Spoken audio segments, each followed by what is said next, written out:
അൽഹംദുലില്ലാ അസ്സലാത്തു വസ്സലാമു അലാ റസൂലില്ലാ വഅലാ ആലിഹി വസഹ്ബിഹി അജ്മഈൻ.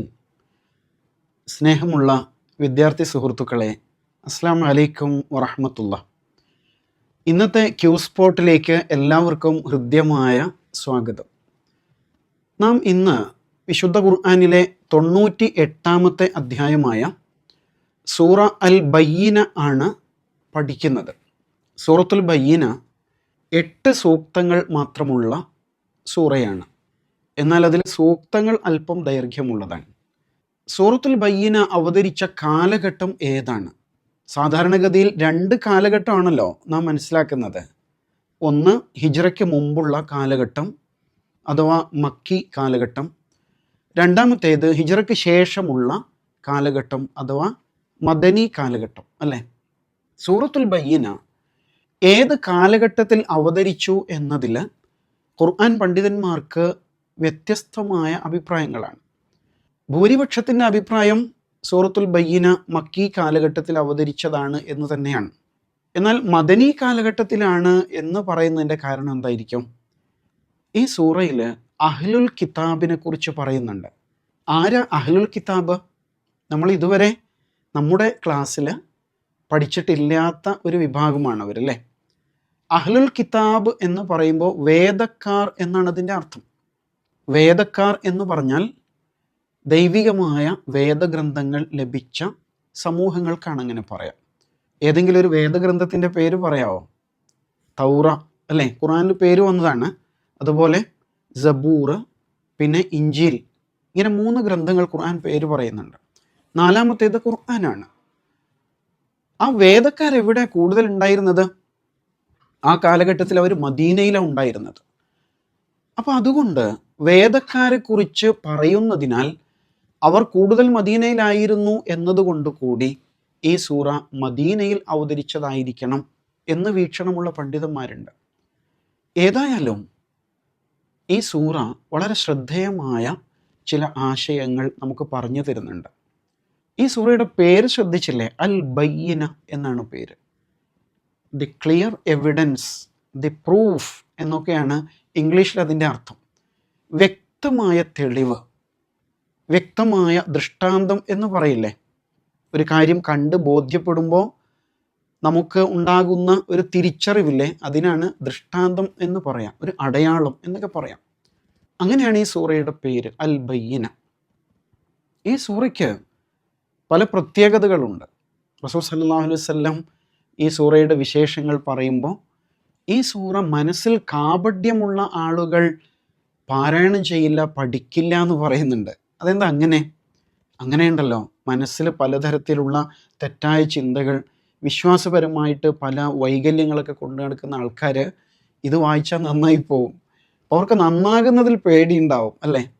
അപ്പോൾ അങ്ങനെയുള്ളവർക്ക് ഇത് പാരായണം ചെയ്യാൻ തന്നെ പ്രയാസമായിരിക്കും എന്ന് പറയുന്നു. കാരണം അത്രയും ക്ലിയർ കട്ടായിട്ട് സത്യം വിളിച്ചു പറയുന്ന ഒരു സൂറത്താണ് സൂറ അൽ ബയ്യിന എന്നാണ് അതിൻ്റെ കാരണം. വേറൊരു പ്രത്യേകത, ഒരിക്കൽ റസൂൽ സല്ലല്ലാഹു അലൈഹി വസല്ലം മഹാനായൊരു സ്വഹാബിയുണ്ട്, ഉബയ്യ് ഇബ്നു കഅബ് റളിയല്ലാഹു അൻഹു. നിങ്ങൾ കേട്ടിട്ടുണ്ടാവും. എന്താ അദ്ദേഹത്തിൻ്റെ പ്രത്യേകത? അദ്ദേഹം വിശുദ്ധ ഖുർആനിൽ വളരെ എക്സ്പേർട്ടായിട്ടുള്ള ഒരു സഹാബിയാണ്. അദ്ദേഹത്തോടൊരിക്കൽ റസൂൽ സല്ലല്ലാഹു അലൈഹി വസല്ലം വന്നിട്ട് പറയാണ്, ഉബയ്യ് ഇബ്നു കഅബ്, താങ്കൾക്ക് ഈ സൂറ കേൾപ്പിക്കണം എന്ന് അള്ളാഹു എന്നോട് പറഞ്ഞു എന്ന്. സുബ്ഹാനല്ലാഹ്, പിന്നെ എന്ത് പറയാനല്ലേ. അപ്പോൾ ഉബയ്യ് റളിയല്ലാഹു അൻഹു അവിടുത്തോട് ചോദിക്കുന്നുണ്ട്, ആ സമ്മാനിലക്, അള്ളാഹു താല എൻ്റെ പേര് താങ്കളോട് പറഞ്ഞോ ഉബയ്യിന് ഈ സൂറ ഓതിക്കൊടുക്കണമെന്ന്? ആ പറഞ്ഞു. ഇത് കേട്ടപ്പോഴില്ലേ ഉബയ്യ് ഇബ്നു കഅബ് റളിയല്ലാഹു അൻഹു പൊട്ടിക്കരഞ്ഞു പോയി. ശരിയല്ലേ? നമ്മളാണെങ്കിലും കരഞ്ഞു പോകില്ലേ? അള്ളാഹു താൻ്റെ പേരെടുത്ത് പറഞ്ഞിട്ട് ഈ സൂറ ഓതിക്കൊടുക്കണം എന്ന് പറഞ്ഞതുകൊണ്ട് വളരെ ശ്രേഷ്ഠമായ സൂറയാണ്. ഈ സൂറയുടെ കണ്ടൻറ്റ് എന്താണെന്ന് അറിയുമായിരുന്നെങ്കിൽ നമ്മൾ നാടും വീടും സമ്പത്തും എല്ലാം വിട്ട് ഈ സൂറ എവിടെയാണ് ക്ലാസ് എടുക്കുന്നതെന്ന് അന്വേഷിച്ച് പുറപ്പെടും. അങ്ങനല്ലേ നമ്മൾ പല കോഴ്സുകൾക്ക് വേണ്ടിയിട്ട് നാടും വീടൊക്കെ വിട്ട് പോകില്ലേ? എന്ന് പറയും പോലെ സൂറത്തുൽ ബയ്യിന പഠിക്കാൻ വേണ്ടി നാടും വീടും വിട്ട് പുറപ്പെട്ടു പോകും എന്ന് പറഞ്ഞിട്ടുണ്ട്. അത്രയും പ്രത്യേകതയുള്ള സൂറയാണ് സൂറത്തുൽ ബയ്യിന. ഈ സൂറയുടെ തൊട്ട് മുകളിൽ ഇനി വരാൻ പോകുന്ന 2 സൂറകളില്ലേ, ഏതൊക്കെയാ? അൽ ബയ്യിന 98, അപ്പോൾ അതിൻ്റെ തൊട്ട് മുകളിൽ 97 സൂറത്തുൽ ഖദ്റാണ്, പിന്നെ 96 സൂറത്തുൽ അലഖാണ്. ഈ 3 സൂറകളും തമ്മിലൊരു ബന്ധമുണ്ട്. എന്താ ബന്ധം?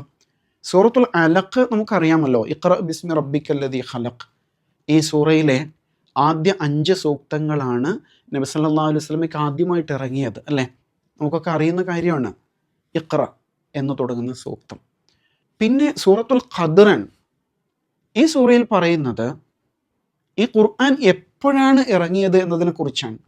ഇന്ന അൻസൽനാഹു ഫീ ലൈലത്തുൽ ഖദ്ർ, റമദാൻ മാസത്തിൽ നാം പ്രതീക്ഷിക്കുന്ന ഒരു രാവാണ്. ആ രാവിലെ ലൈലത്തുൽ ഖദ്റിലാണ് ഖുർആൻ അവതരിച്ചത് എന്ന് പറയുന്നു. അപ്പോൾ സൂറത്തുൽ അലഖിൽ റസൂൽ സല്ലല്ലാഹു അലൈഹി വസല്ലമയ്ക്ക് ആദ്യമായി അവതരിച്ച 5 സൂക്തങ്ങളുണ്ട്. സൂറത്തുൽ ഖദ്റിൽ എപ്പോഴാണ് ഖുർആൻ അവതരിച്ചത് എന്ന് പറയാണ്. എങ്കിൽ സൂറത്തുൽ ബയ്യിനയിൽ എന്താണ്? ഖുർആൻ ആദ്യമായി ഏറ്റുവാങ്ങിയ പ്രവാചകൻ സല്ലല്ലാഹു അലൈഹി വസല്ലമയെ കുറിച്ചാണ് സൂറത്തുൽ ബയ്യിനയിൽ പറയുന്നത്. റസൂലും മിനല്ലാഹ് യത്ലു സുഹുഫൻ മുതഹ്ഹറ എന്ന് പറയുന്നുണ്ട്. ആ റസൂലിൻ്റെ സവിശേഷത പറയുന്ന സൂറയാണ്. ഇങ്ങനെ ഈ 3 സൂറകളും പരസ്പരം കണക്റ്റഡ് ആണ് എന്ന് മനസ്സിലാക്കാൻ പറ്റും. ഇനി എന്താണ് ഈ സൂറയിൽ അല്ലാഹു തആല നമ്മോട് പറയുന്നത്? മറ്റൊന്നുമല്ല, ഈ പ്രവാചകൻ്റെ ആഗമനം. റസൂൽ സല്ലല്ലാഹു അലൈഹി വസല്ലം വന്നല്ലോ. റസൂൽ വന്നാൽ ജനങ്ങൾ എന്ത് ചെയ്യണം? റസൂലിനെ അംഗീകരിക്കണം, ഉൾക്കൊള്ളണം, വിശ്വസിക്കണം. എങ്ങനെ വിശ്വസിക്കണം? കണ്ണടച്ച് വിശ്വസിക്കണോ? അതൊന്നും വേണ്ട. കൃത്യമായ പ്രൂഫിൻ്റെ, എവിഡൻസിൻ്റെ അടിസ്ഥാനത്തിൽ വിശ്വസിച്ചാൽ മതി. എന്താണ് അദ്ദേഹം പറഞ്ഞുകൊണ്ടിരിക്കുന്നത്? എന്ത് മെസ്സേജാണ് അദ്ദേഹം നമുക്ക് തരുന്നത്? അതൊന്ന് പഠിച്ചുകൂടെ? അങ്ങനെ പഠിച്ചാൽ ബോധ്യമാവില്ലേ? തീർച്ചയായിട്ടും. പക്ഷേ റസൂൽ വന്നപ്പോൾ കുറേ ആൾക്കാർ വിശ്വസിച്ചു കേട്ടോ. പക്ഷേ ഈ വേദക്കാർ, അതുപോലെ മക്കയിലൊന്നും ഉണ്ടായിരുന്ന ബഹുദൈവവാദികളിലെ മുശ്രിക്കുകൾ എന്ന് പറയുന്നവർ, ആ വിഭാഗമൊന്നും വിശ്വസിച്ചില്ല. എന്താ അതിൻ്റെ അടിസ്ഥാന കാരണം? പ്രവാചകൻ വന്നിട്ട് വേദസൂക്തങ്ങൾ ഓതിക്കൊടുത്തിട്ടും അവർ ഇതിൽ വിശ്വസിക്കാതിരുന്നത് അവർക്ക് ഇടയിൽ ഉണ്ടായിരുന്ന ഭിന്നതയും കക്ഷിത്വവും ഒക്കെ കാരണമായിട്ടാണ്. ഞങ്ങളുടെ മതത്തിലെ വിശ്വസിക്കുള്ളൂ, പുതുതായി ഒന്നിലും വിശ്വസിക്കില്ല എന്നുള്ള മനസ്സായിരുന്നു അവർക്ക്. അങ്ങനെയാണ് അവർ പ്രവാചകനെ അംഗീകരിക്കാതെ പോയതെന്ന് പറയുന്നുണ്ട്. എന്നിട്ട് എന്താ പറയുന്നറിയോ? പിന്നെ ശരിക്കും അള്ളാഹു എന്താണ് എല്ലാവരോടും കൽപ്പിച്ചത്? അള്ളാഹുവിന് വഴിപ്പെട്ട് ജീവിക്കണം. എല്ലാ മതസ്ഥരോടും, എല്ലാ വേദത്തിൻ്റെ ആൾക്കാരോടും പറഞ്ഞത് സാക്ഷാൽ ഈ പ്രപഞ്ചത്തിൻ്റെ ഉടമസ്ഥനായ ദൈവം തമ്പുരാനിൽ വിശ്വസിക്കണം, അല്ലേ? എങ്ങനെ? നിഷ്കളങ്കമായിട്ട് വിശ്വസിക്കണം, പരിപൂർണമായും അവനെ മാത്രം അനുസരിക്കാൻ തീരുമാനിക്കണം, അല്ലേ? എന്നിട്ട് അവൻ്റെ മുമ്പിൽ അനുഷ്ഠാനങ്ങൾ, ആരാധനകൾ അർപ്പിക്കണം. നമസ്കാരവും സക്കാത്തും ഒക്കെ പടച്ചോന് മാത്രം നൽകണം. അതാണ് ശരിയായ വിശ്വാസം എന്ന് അല്ലാഹു ഈ സൂറയിൽ പറയുന്നുണ്ട്. പിന്നെ പറയുന്നത് ഇങ്ങനെ വഴികേടിൽ അകപ്പെട്ടു പോകുന്ന സത്യനിഷേധികളായ ആളുകൾക്ക്, ബഹുദൈവ വിശ്വാസമൊക്കെ സ്വീകരിക്കുന്നവർക്ക് നാളെ പരലോകത്ത് വരാൻ പോകുന്ന ശിക്ഷയെക്കുറിച്ച് പറയുന്നുണ്ട്. പിന്നെ സത്യവിശ്വാസികളായ ആളുകൾക്കുള്ള പ്രതിഫലത്തെക്കുറിച്ച് പറയുന്നുണ്ട്. അവർക്ക് എന്താണ് പ്രതിഫലം? സ്വർഗീയ അനുഗ്രഹങ്ങളാണ്. താഴ്ഭാഗത്തുകൂടെ ആറുകൾ ഒഴുകുന്ന ആരാമങ്ങളുണ്ടാകും. അള്ളാഹു അവരെ തൃപ്തിപ്പെടും, അവർ അള്ളാഹുവെയും തൃപ്തിപ്പെടും.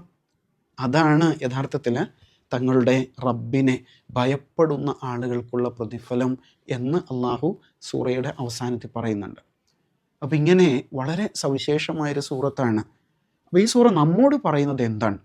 നമ്മൾ വിദ്യാർത്ഥി ജീവിത കാലഘട്ടത്തിലാണ്, അല്ലേ? ക്യാമ്പസുകളിലാണ്, സ്കൂളിലാണ്, പലതും കണ്ടും കേട്ടും വളരുന്ന സാഹചര്യമാണ്.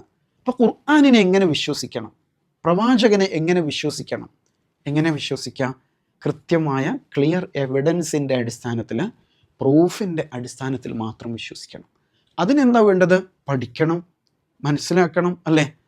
ആളുകൾ പലതും വിളിച്ചു പറയും, അയാൾ അങ്ങനെ പറഞ്ഞല്ലോ, ഇയാൾ ഇങ്ങനെ പറഞ്ഞല്ലോ, അപ്പോൾ ഏതായിരിക്കും ശരി എന്ന് മനസ്സിലാക്കാൻ കഴിയാത്ത അവസ്ഥ ഉണ്ടാവും. അങ്ങനെ കൺഫ്യൂഷനിൽ അകപ്പെടുന്നതിന് പകരം പ്രൂഫ് പരിശോധിക്കുവിൻ. കൃത്യമായ ക്ലിയർ എവിഡൻസ് എന്താണ് എന്ന് ചോദിച്ചുകൊണ്ടേയിരിക്കൂ. എന്താ ചോദിക്കാൻ പേടിയുണ്ടോ? ആരോട് വേണമെങ്കിൽ നമുക്ക് ചോദിക്കാം.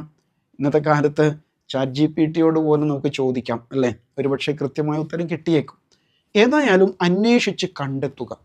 ഒരു കാര്യത്തിലും അന്ധമായ നിലപാടുണ്ടാകരുത്.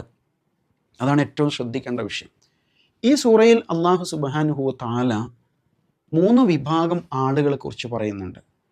നേരത്തെ സൂചിപ്പിച്ച പോലെ ഒന്ന് അല്ലദീന കഫറു എന്നാണ്, സത്യനിഷേധികൾ. പിന്നെ ഒന്ന് ആരാണ്? അൽ മുശ്രിക്, ബഹുദൈവ വിശ്വാസിയായ ആളാണ്. പിന്നെ ഒരാൾ അല്ലദീന ആമനു, സത്യവിശ്വാസം സ്വീകരിച്ച ആളാണ്. സമൂഹത്തിൽ ഇങ്ങനെ പല ടൈപ്പ് ആൾക്കാരുണ്ടാവും അല്ലേ? ഇതിൽ നമ്മൾ ആരാകണം? കൃത്യമായൊരു ചോയ്സ് നമുക്കുണ്ട്. ഏതാണ് നാം സെലക്ട് ചെയ്യേണ്ടത് എന്നത് വളരെ പ്രധാനമാണ്. സാധാരണ നമ്മളോട് ചോദിക്കാറില്ലേ, നീ എങ്ങനെ ഇസ്ലാമിൽ എത്തിയത്? ബൈ ചാൻസ് ആണോ ബൈ ചോയ്സ് ആണോ എന്ന് ചോദിക്കും അല്ലേ? ബൈ ചാൻസ് എന്ന് പറഞ്ഞാൽ നമ്മൾ സാധാരണ പറയുന്നൊരു മറുപടി ഉണ്ട്, എങ്ങനെ നീ മുസ്ലിം ആയത്? എൻ്റെ ഉമ്മയും വാപ്പയും മുസ്ലിം ആയിരുന്നു അല്ലേ? പെട്ടെന്ന് നമുക്ക് തോന്നുന്നൊരു ഉത്തരം അതാണ്. അത് ശരിക്കും കൃത്യമായ മറുപടിയാണോ? അല്ല. ബൈ ചോയ്സ്, ഞാൻ ഈ ഇസ്ലാമിനെ സെലക്ട് ചെയ്തതാണ്. ഞാൻ ഇസ്ലാമിനെ പഠിച്ച് ബോധ്യപ്പെട്ട് നന്നായിട്ട് നല്ല കോൺഫിഡൻ്റ് ആയിട്ട് തന്നെ മനസ്സിലാക്കിയിട്ട് ഞാൻ സ്വീകരിച്ചതാണ് ഇസ്ലാം എന്ന് പറയാൻ പറ്റണം അല്ലേ? അതാണ് ഏറ്റവും പ്രധാനം. ഇന്നത്തെ കാലം എന്ന് പറഞ്ഞാൽ എല്ലാം വളരെ സെലക്റ്റീവായ കാലമല്ലേ? ഏത് ഡ്രസ്സ്, അതുപോലെ ഏത് ഫുഡ്, എല്ലാം നമ്മൾ വളരെ സെലക്റ്റീവാണ്. ചെറിയ മക്കൾ 2 വയസ്സാകുമ്പോഴേക്കും എല്ലാ കാര്യത്തിലും സെലക്റ്റീവാണ്. എങ്കിൽ എന്തുകൊണ്ടാണ് നമ്മുടെ വിശ്വാസത്തിൽ നാം സെലക്റ്റീവ് ആകാത്തത്? ഇത് വളരെ പ്രധാനപ്പെട്ടൊരു ചോദ്യമാണ്, ഒരു ചാലഞ്ചാണ്. നിങ്ങൾ ഏറ്റെടുക്കേണ്ട ഒരു വിഷയമാണിത്. അതിനാൽ കൃത്യമായിട്ട് പഠിച്ച് ബോധ്യപ്പെട്ടിട്ട് മാത്രമാണ് ഇസ്ലാമിനെ, ഖുർആനിനെ, അള്ളാഹുവെ, പ്രവാചകനെ അംഗീകരിക്കാൻ പാടുള്ളൂ. അൽ ബയ്യിന, the clear evidence, the proof. ആ അർത്ഥത്തിൽ തന്നെ ഈ സൂറയെ കാണണം, ഖുർആനിനെ കാണണം. നമ്മുടെ പഠന സംവിധാനങ്ങളൊക്കെയും ഒരു പ്രതിപക്ഷത്ത് നിന്ന് ചോദിച്ച് വാദിച്ച് ഏറ്റവും ശരിയായത് കണ്ടെത്തുന്ന ഒരു ആവേശവും ബുദ്ധിയും നമ്മിൽ ഉണ്ടാവണം. അല്ലാഹു സുബ്ഹാനഹു വ തആല അതിന് നമ്മെ അനുഗ്രഹിക്കുമാറാവട്ടെ. ഇൻഷാ അല്ലാഹ് അടുത്ത ക്ലാസ്സിൽ നമുക്ക് സൂറ അൽ ബയ്യിനയിലേക്ക് കടക്കാം.